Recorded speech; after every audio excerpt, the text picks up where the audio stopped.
میں Baltistan women T V کا انتہائی مشکور ہوں کہ اس اہم دن کے حوالے سے انہوں نے میری رائے جاننے کے لیے مجھے عزت بخشی ہے. تو مزدور ڈیز پر بات کرنے سے پہلے میں بلتستان وومن ٹی وی کو مبارکباد دیتا ہوں کہ وہ گو کہ اس میڈیا میں ابھی نوزائیدہ ہے اور ابھی انہوں نے اپنی نشریات اور پروگرام شروع کیے ہیں اور میں باقاعدہ دیکھ بھی رہا ہوں.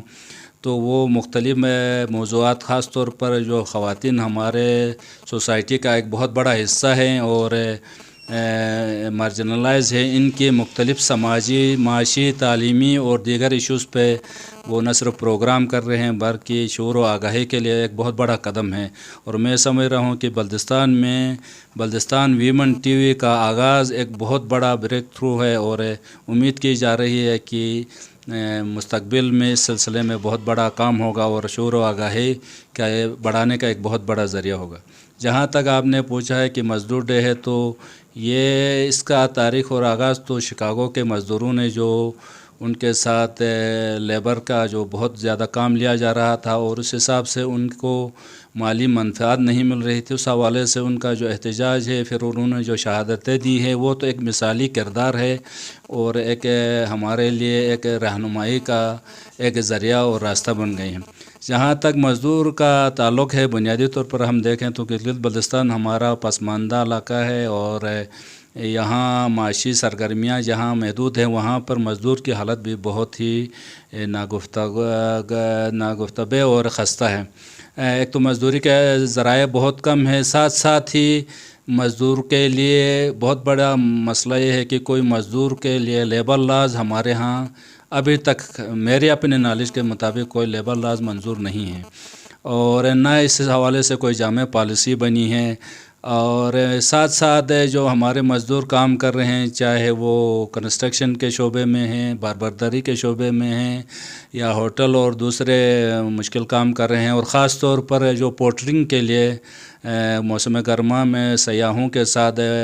انتہائی دور اور اونچے پہاڑوں تک جاتے ہیں، ان مزدوروں کے لیے باقاعدہ کوئی لائف انشورنس کا بھی کوئی سلسلہ موجود نہیں ہے. اور جہاں یہ جن امپلائر کے پاس ہیں،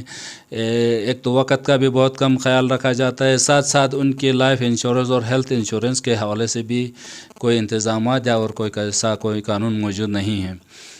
اور بعض کام ایسے ہیں جہاں ان کی زندگی کو خطرات بھی موجود ہیں اور ان کی لائف سیونگ اور ان کی اس طرح کی ٹیکنیکل ان کی ٹریننگ اور